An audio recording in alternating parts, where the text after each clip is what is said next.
Thank you for tuning in to our second series of Breadcrumbs podcast with me, your host, Barbara Smith. Gather around with your little ones because it's kids' story time. Good morning, boys and girls, moms and dads. It's good to see you again.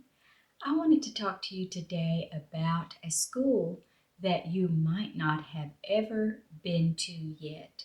Some of you might be just starting school, some of you might be in higher grades in middle school, high school. Who knows who's listening, who's watching around the world? But there's another school called the School of Hard Knocks. Now, some of your parents might have been there.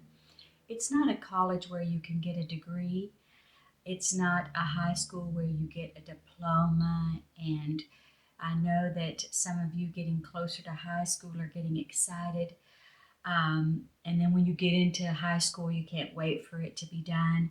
And you'll be able to walk down the aisle. Maybe some of your bigger brothers and sisters have done this already. They walk down the aisle and they get to graduate and they have their diploma. They can hang on the wall, or they sometimes get a school ring, and that's always so fun. You get to choose it and pick it if you're able to, if your mom and dad are able to help you get that. So, a lot of fun things in your lives coming up. But this school is a school of life. This school is things that going through life and going through experiences teaches us. And sometimes it's called the School of Hard Knocks because when we're learning things, it's not always fun.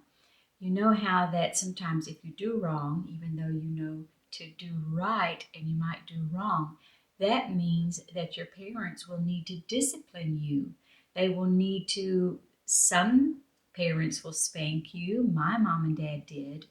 Some parents will put you in a corner, and some will ground you to your bedroom, make you go to bed early, or different things that parents use to try to teach you and teach their children that that was not a great decision that you made.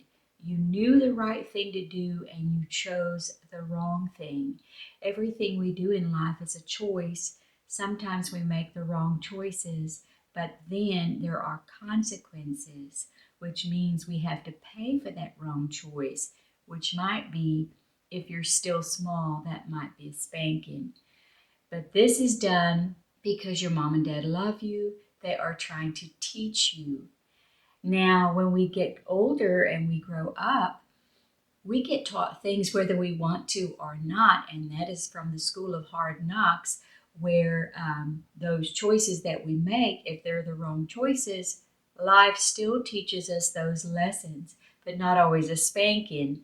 It could be that we lose money, or it could be that we move to the wrong place. It could be, and we are miserable. Maybe we choose the wrong actual school or university that we should have gone to. There's a lot of decisions, hard things in life that we have to do and that you will have to do when you grow up. This brings me to our little boy that we talked about the other day, that Pharaoh's daughter called Moses. I want to talk a little bit more about Moses. So, Moses, when we left off on our story the other day, he was already being raised by the Pharaoh's daughter and in the palace in Egypt, which was not his original home. He was learning their ways, he was learning their language, learning their gods, which was not the true living God that his parents worshipped. So he was in a strange place. Now, remember, God had a purpose for his life. So God had not left him, but he had to learn some things from the school of hard knocks when he began to get older and realize and remember what his mother had taught him as a little boy of rights and wrongs, of the true living God, of what should be and should not be. He got to thinking about these things one day. Now, he was very important. He was already 40 years old, so he was the age of maybe some of your moms and dads, which, like, remember we said, that is so old. I know. But moms and dads and boys and girls, we all grow up. Don't forget that your moms and dads were little once as well. You can't think about it that way, but they were little boys and girls as well. But anyway, Moses was 40 years old. He was an important man in Egypt because he was raised as the princess's son, right? So he was important. He was not a slave or a servant like the Israelites and his parents and his family, his real family were, but he was in charge. And one day he went out and he saw how that the Egyptians, his new family's people, were treating his real family. They were slaves. They were building. They were putting hardship. The Egyptians were putting hardships on the Israelites, making them work harder even than they should. They had a certain way that they could make bricks, but they made it harder for them so that they would have to stay enslaved, stay tired, stay weary, and this was not right. Moses saw this and he was thinking to himself, this is not right. Why would you make the slaves work even harder than they need to? That doesn't make sense. He got to thinking about these things and he started wondering about the things that he had been taught in his life. Well, he went on his merry way, and just days and days go by, and every day he's out there watching the servants, the slaves being beaten by the Egyptians, really being treated wrong. And there was a fight that broke out amongst the slaves, amongst the workers, and they began to fight, and Moses tried to get in between them, and he broke up the fight. But when he did that, one of the Egyptians were killed.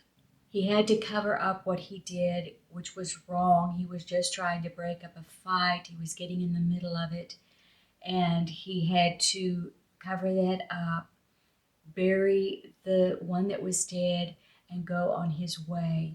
Well, he comes back another day, as he did, checking on all the workers and the situation, the slaves, and another fight breaks out between two slaves, not an Egyptian and an Israelite, but two Israelites, his original family, remember?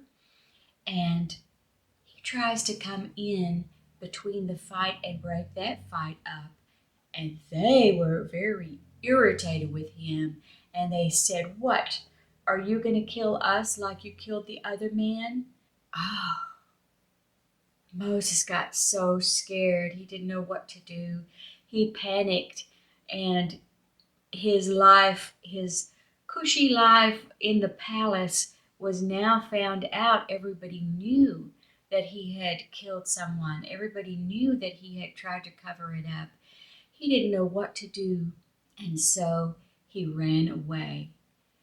But this was all in the plan of God, not in the plan of God for him to kill anyone, not in the plan of God for him to become so much like the Egyptians that he would forget the true God. But as his life went on and the school of hard knocks began to hit him, he began to realize he was in big trouble and he needed to leave. So he did. He ran away and he found himself in the desert. And when he found himself in the desert, this was brand new to him. This was another level, another grade in the school of hard knocks. He had to learn how to live in the desert. He had to learn how to tend sheep. Remember, when he was being raised in the palace, he He didn't have to work. He didn't have to do anything. He was taken care of. He probably had all the money he needed. He had all the food he needed. He had all the clothes he needed. He was entertained. His life was soft and cushy, and he could have anything he wanted. But that's not always God's way. That's not how we learn to take care of ourselves and how to live life. And God had to show him the other side of being able to provide for himself and learn some things from life itself, the school of hard knocks. So he was in the desert. He met a man named Jethro. He began to watch Jethro's sheep for him. He became a shepherd. And also, um, a little bonus point was that he met Jethro's daughter, whose name was Zipporah, and he married Zipporah. They had two sons, one named Gershon and one named Eleazar. He was of the tribe of Levi, who were the priestly people of God. He was a priest, he was a minister. Jethro was also a minister in his land of Midian, and they were a ministering family. Some of you boys and girls might grow up in a minister's family, some of you might not. But there's a lot of hard knocks and hard lessons when you live in a minister's house, because there's a lot of people that you are teaching and helping and leading. So it's not just about the family spending a lot of time with your own children. Sometimes your moms and dads that are ministers have to spend time with other people's families too, to help them on their way of life. And of course, you have church a lot, which is so good for you. And sometimes you don't realize it when you're little, but it is the best thing that will ever happen to you. Reading God's Word, the Bible, and talking to Jesus every day is the best thing that will ever happen to you.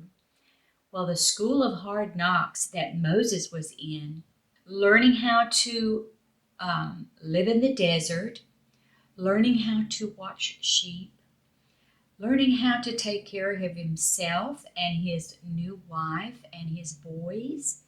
This was something he had never had to do before, and God was teaching him all of these things. And you wonder, why? What's going on with Moses? I thought you said God had a purpose for him.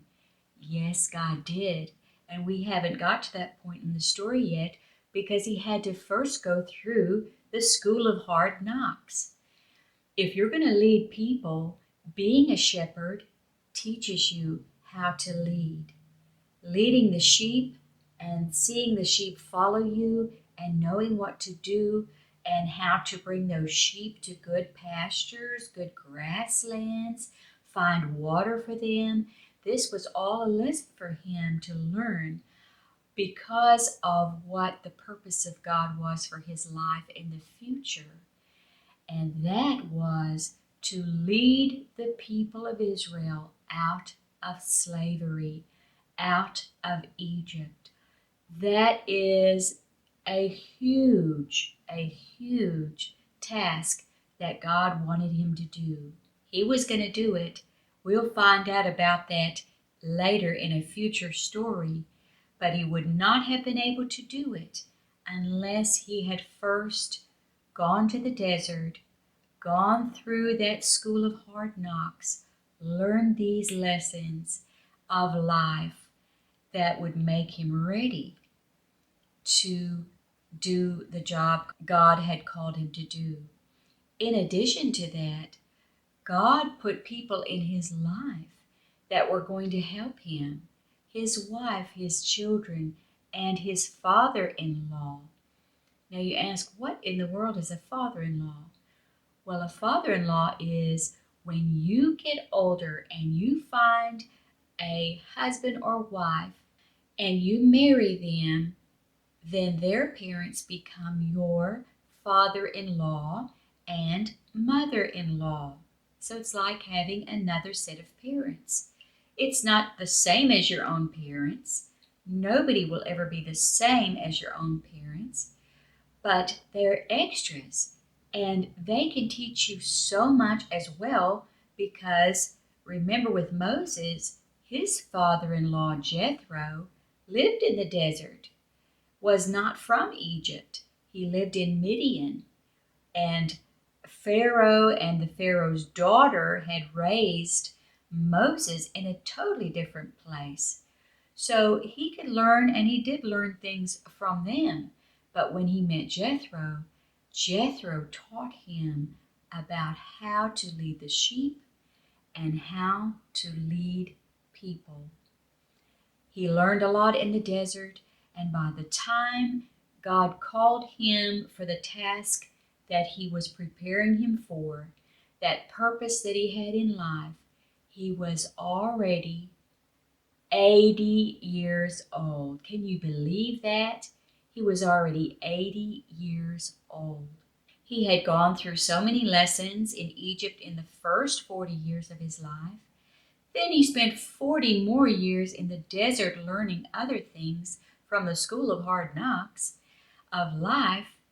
And now, next time maybe, when we get back to Moses' story, we'll find out what God called him to do and if he got the job done or if he didn't. So thank you guys for being with me today. Until we meet again and get to the next story, y'all have a good day. Thank you for stopping by. That's all for today. Don't forget to like and subscribe and share with your friends. Until next time, bye bye.